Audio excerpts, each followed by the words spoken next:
What makes your mom happy? Flowers. When I listen. When I be good or something. A hug. I don't know. That's too tight. What makes your mom sad? When I don't listen. Like when we get hurt. What's something that your mom does every day? Read the Bible. Cleans the house. I think work. Kisses me. What's something your mom always says to you? I love you. Brush my teeth. Go clean the room. Behave. Don't let the dog upstairs. Do not bother Mom while she's sleeping. How old is your mom? I think 5. 12. That's a very, very tricky question. I know she's a half and something. 70. What's your mom's favorite thing to do? Play with me. Sit in that chair. Date night. Shop. Shopping. Go shopping. Just do shopping every day. She always wants to go shopping. Me and I get tired. Doing that, it's kind of boring. Where's your mom's favorite place to go? Chinese restaurant. An animal shelter. I think it's to the mall. Go to the restroom. How are you and your mom the same? Our hair. Our eyes. We have the same phones. We're really flexible. We both have long tongues, but my sister and my dad don't really. How are you and your mom different? Our eyes are different. The color of me. I'm brown and she's tan. Mom has curly hair and I have straight hair. I do have better abs. What's your favorite thing about your mom? That she doesn't like to be away from us. When she gets down the floor and plays with me. She's a really good teacher. I like her face. Her smile. When she lets me put on her makeup. That I can cuddle with her at night. She is really special. She's really, really, really, really, really nice. How do you know that your mom loves you? She prays and she kisses me and she says, I love you. Because she's in my family. How she takes care of us. By making breakfast, doing my laundry. That she helps me get dressed. Takes me to all the things I do after school. That she plays games with me. Play soccer with me. Play bubbles. When I sit in her lap. We watch movies. We get our nails painted. Make a scrapbook. Fish. Outside cookouts and bonfires. She spends time with us and not all by herself. She's patient with us. She does everything with me. Because she says it every day. Kisses me every night. And all kinds of stuff. I just know that she loves me because she says, I'll always love you. She's awesome. She loves me no matter what. Like God. I love you, Mommy. Happy Mother's Day.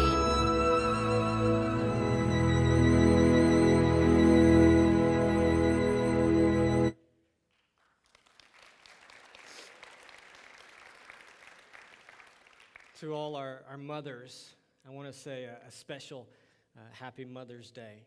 And my mom listens.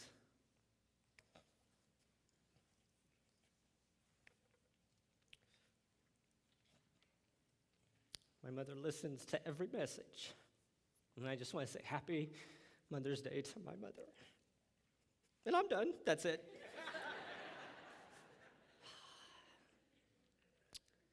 My prayer, I can't even see now. My prayer through this message this morning is that all of you mothers will be honored and that you will feel loved. I learned that Mother's Day originated through the love expressed by Anna Jarvis for her mother who had passed away. And during her memorial service, her mother loved carnations. And so she passed out a carnation to every mother that was present, just to say how much she loved each of them and how much she loved her mother. And that caught on. And so after a few years, President Woodrow Wilson on May 9th, 1914, proclaimed that the second Sunday of May as Mother's Day. And President Wilson said this: "The day is a time for public expression of your love and reverence for the mothers of our country, to reflect and say thank you for all you have done." Many of you have a great and deep-rooted relationship with your mom, and I know in some way you're going to honor her today. I called my mom this morning as I was coming in, and I said, "Happy Mother's Day, Mom." And she said, "Boy, you're starting kind of early." And I said, "Well, I was up very early. Wanted to make sure that I got to you today." Now, for others, I realize Mother's Day is a little bit more difficult. You may not have the greatest relationship with your mother, or even more so. Maybe this is the year in which your mother has passed away, and you're thinking of her in her absence this morning. Whatever the case, I want to encourage you to make today a day in which you praise God for the beauty of your mother, or a mother figure that has invested in your life and has been there for you through all things. Allow the joyful memories that you shared with them to be present today. I love to honor our mothers, and I love to be able to pray over our mothers. So I'm going to ask all of our mothers, if you would you please stand so that we can honor and pray over you this morning? And if you are near a mother right now, would you please just put your arm near a mother and just place your hand upon them as we're praying over them this morning? Father, thank you so much for your love. And Lord, you have shown your love immensely through the love of a mother. And I thank you for each of our mothers here today and how selfless they are, how loving they are. Lord, I ask that you will just empower them to continue to be the mothers that you desire them to be. We thank you, and though we are honored, we honor our mothers. It's in your glorious name we pray. Amen. Thank you, mothers.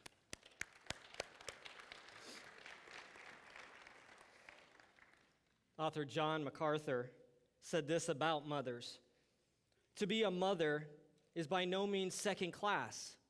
Men may have the authority in the home, but the women have the influence. The mother, a little more than the father, is the one who molds and shapes those little lives from day one." MacArthur's quote does not negate the role of a father. Fathers are very important also, and we'll talk about a father's legacy on Father's Day. But today, it's about mom. Today is a day to appreciate mothers for their selflessness and all that they do for us on a daily basis. You know, I also came across some thoughts about moms taken from a group of elementary students, and you never know what you're going to get, obviously, as we saw in the video. But listen to some of these questions. One question was asked, why did God make mothers? And one response is, because she's the only one who knows where the Scotch tape is in the house. Another child said, mostly to clean the house. And another child said, to make sure I take a bath and use soap. Another question, how did God make mothers? One child said, magic, plus superpowers and a lot of string. God made mom just the same like he made me. He just used bigger parts. One child said, God makes mothers out of clouds and angel hair and everything nice in the world and one dab of meanness, but don't tell her. And finally, last question, what would it take to make your mom perfect? On the inside, she is already perfect. Outside, well, I think some kind of plastic surgery is needed. Out of the mouths of babes. It's safe to say we all would be lost if it wasn't for mothers. Mothers play such an important role in the fabric of our life by helping to impact, to shape, to nurture, and to develop each of us. In fact, while reading through the Bible, we can certainly come across many women who were mothers in the Bible and how their legacy impacted generations and generations. We have Eve, who was known as the mother of all. We have Sarah, a mother who laughed at God at her old age that he would provide a child for her. Naomi was a faithful mother-in-law to Ruth, and we have a lot of faithful mother-in-laws who invest in their daughter-in-laws. And Hannah, he prayed faithfully. She prayed faithfully for God to bless her child, and he did through Samuel. And of course, there's Mary, a young woman, scared, brought our Savior into the world to bring us life everlasting. And for us to love and honor our mothers, what I would like to do this morning is to spend the next several minutes just drawing attention to three characteristics which I believe exemplify the role and responsibility that God has established through our mothers. And the first characteristic is that a mother lives a life of faith. A mother lives a life of faith. And we see this example lived out through the faith of a Canaanite woman in Matthew 15 as her daughter was demon-possessed. Knowing Jesus, this mother came and knelt before him and begging him to heal her. And listen to what verse 28 says. Jesus said to her, "Woman, you have great faith. Your request is granted." And her daughter was healed from that very hour. One commentary says, this woman's faith was great because she persisted in asking and trusting when everything seemed against her. The writer continues saying, her race was against her. She was a Gentile. Her sex was against her, for most Jewish rabbis paid little attention to women. It seemed the disciples were against her as they tried to push her away. Even Christ's words seemed possibly that he was against her. And all these obstacles all made her faith persist even more. The faith that seeks mercy, that seeks grace, is honored. I firmly believe mothers have a faith that moves a mountain, especially when it comes to their children.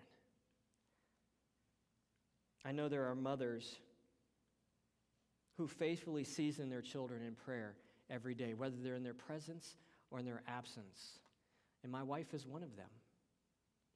Andrew will pray down fire from heaven to protect her babies. And she does, faithfully. And I know because she has done that, our children are where they are today because of her faith. Every Monday we have lunch together. And every Monday, Andrea says, all right, it's time for me to go get my babies. I want my babies. That baby's 13 and almost 11. Doesn't matter how old they are, right, Mom? They're always your babies. They will always be. President Abraham Lincoln once said, I remember my mother's prayers, and they have always followed me. They have clung to me all of my life. Another example is when the Apostle Paul made notice of Timothy and his strong faith, which he learned through the legacy of his grandmother and also his mother. In 2 Timothy 1:5, Paul says, I have been reminded of your sincere faith, which first lived in your grandmother Lois and in your mother Eunice, and I am persuaded now lives in you also. A child's faith begins by the faith that they see through mom. Because of faith of the Canaanite women, and because of the faith of Timothy's grandmother Lois and his mother Eunice, and their relentless pursuit in their prayers, lives were changed. The young girl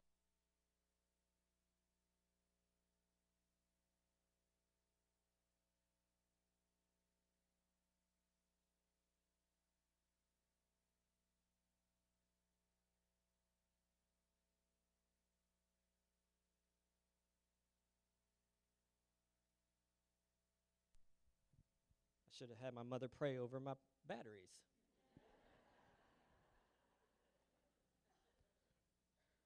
See, without question, the faithful prayers of a mother motivates and it produces healthier children. And that's what we need to do, is to continue to pray for healthier children. Leading us to the second characteristic, and that is a mother lives a life of sacrifice. A mother's sacrifice is not limited to her resources and her time, but her entire self. Thank you, Mom. Thank you, moms, for sacrificing your entire self. Motherhood is truly selfless. And I believe every mother lives their lives just like the words of Paul in Philippians 2, where it says, "Do nothing out of selfish ambition or vain conceit, but in humility consider others better than yourselves. Each of you should look not only to your own interests, but also to the interests of others." Mothers are known for giving of themselves completely and to their entire families. They sacrifice enormous amounts of time and of resources and energy to make sure that everyone else is okay. And that's what Mom does. Is everyone all right? Everyone have what they need? Okay, good. Now I can sit down. That's what a mother does. She cares for her children. She cares for her family. There are 3 areas of sacrifice that stand out the most to me in a mother's life, and they are the physical, the emotional, and the spiritual. Mothers make physical sacrifices the moment they find out they're pregnant. The body begins to change. And that doesn't just stop once the baby arrives. That continues on through life.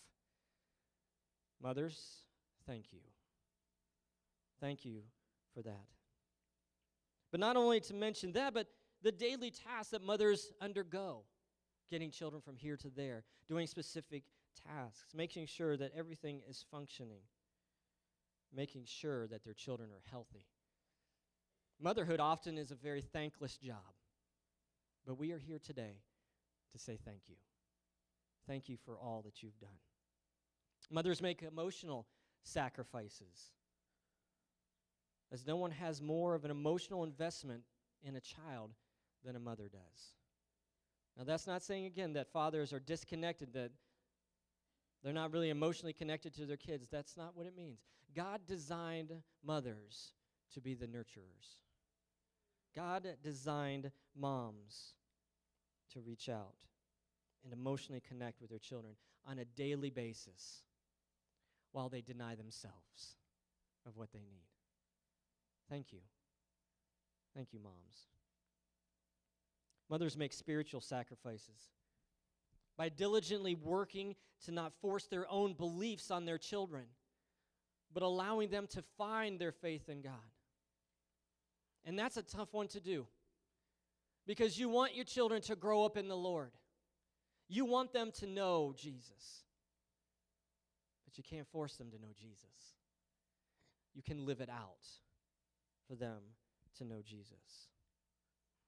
And it's hard to do that, especially when you're thinking about the plans that you have for your children. You hold your child for the first time and you see this child and you think, this child is going to do something amazing. I've got great plans for my child. And God says, give me your child. Let me put them on the path that they need to be. And let me guide them. Maybe some of your children have strayed away from the faith, but you continue to pray for them. You continue to know that God is God and that He will bring your child back around, because He will never leave us or forsake us. Proverbs 31:27 shares specific virtues of a woman who loves the Lord. And I love what it says. She watches carefully all that goes on throughout her household and is never lazy. A mom is always on the move. And that's not just with toddler age. That's with every age. Every age. Because of this commitment, we men and the children in here need to do everything we can to honor our mothers. Not just today because today is Mother's Day, but every day we honor our mothers for all that they have done for us and all that they will continue to do and what the future holds. Let's provide opportunities for Mom to have a special day of her own, a day where she can get away and not have to do and deal with the day-to-day things.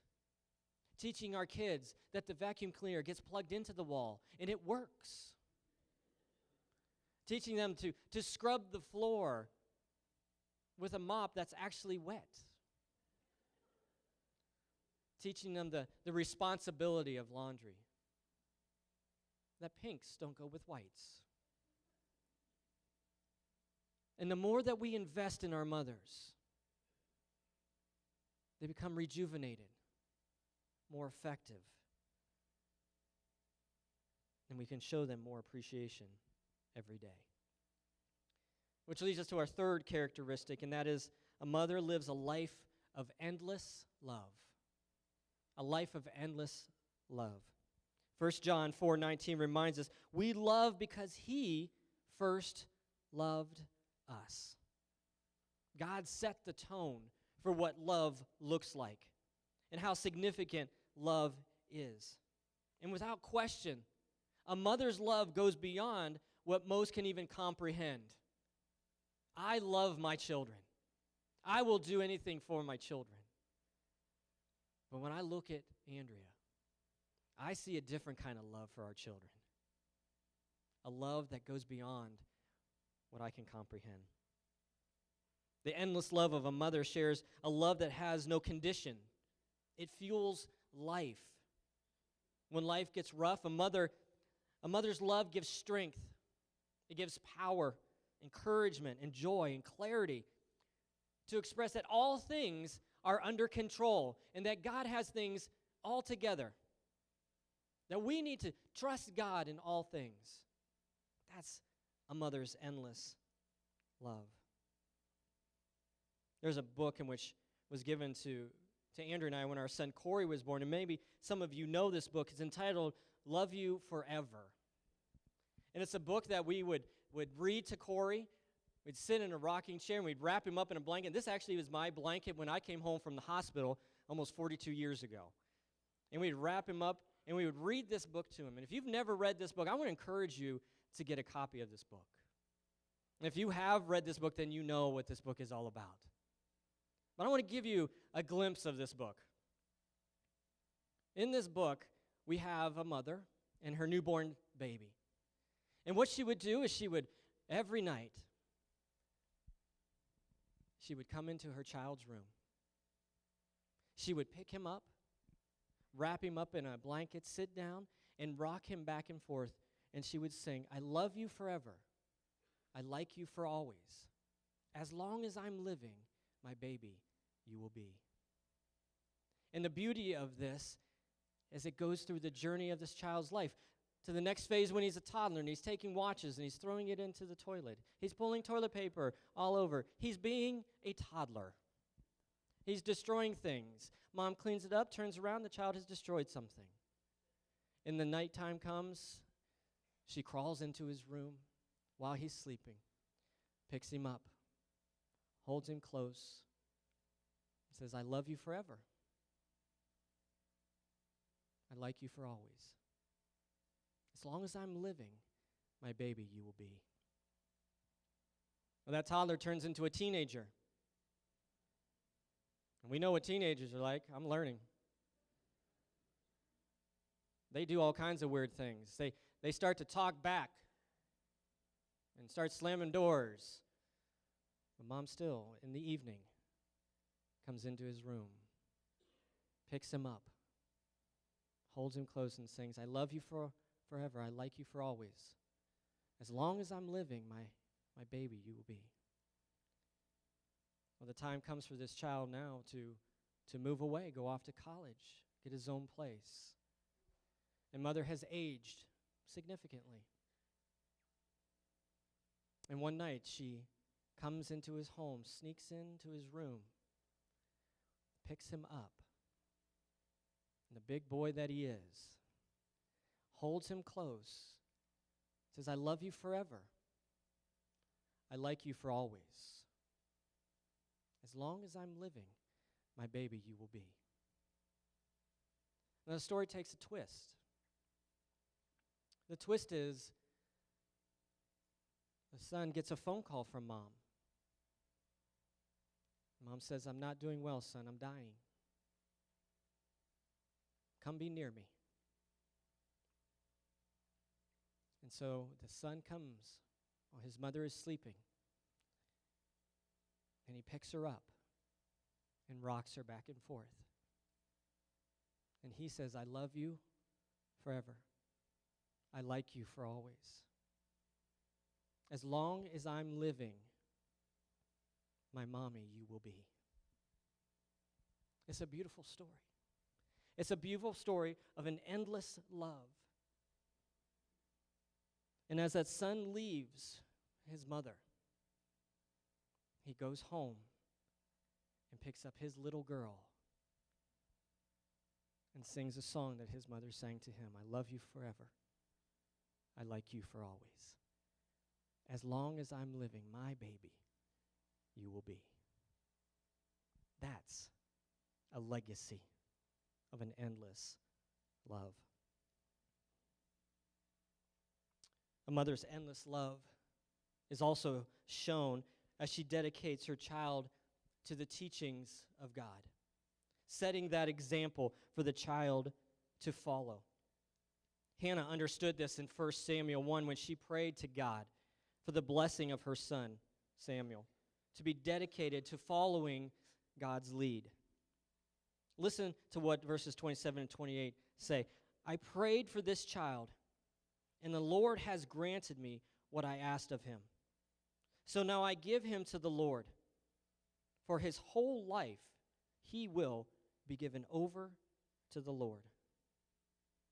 See, often people do not realize that a mother's love, her never-ending concern and dedicated teaching are often far more influential than anyone or anything else in this world. Listen to what Billy Graham said. Only God himself fully appreciates the influence of a Christian mother in the molding of character in her child. Dedicating a child to the Lord is a beautiful tribute. And that's why we here at Discovery, we dedicate children to the Lord. And I want to encourage you, if you have a child that you want to be dedicated, we are going to have an infant and child dedication service on June 7th. And I want to encourage you to be a part of that. If you need more information about that, please contact Ms. Velma, our Director of Children's Ministry. Mark it on the back of your program or your information card, and we will be in touch with you. Because dedicating your child to the Lord is a beautiful, beautiful thing. And to help instill some tools and to give some ideas, the day before I'm going to offer just a short class to help empower you to have the resources that you need to be able to bring your child up into the Lord. I want to help cultivate what God has already begun. So allow us that opportunity to be there with you. You know, also a mother's endless love is shown to us in Proverbs 10:12, where it says, covers all wrongs. A mother's love covers all wrongs. That doesn't say that mom just kind of ignores the wrongs that the child has done. But mother brings that child along, encourages them, builds them up in righteousness, and says, let's make better choices. And let me help you get there. Now, as we close, mothers are invested in their children's lives, as 1 John 3:18 reminds us. Let us not love with words or tongue, but with actions and in truth. And because of that, never underestimate the endless love of a mother. She speaks it, and she acts it. And to that, mothers, I say thank you. thank you for who you are and what you have done and will continue to do. In our house, for Mother's Day, our children get a card and a flower for Mommy, amongst some other little things.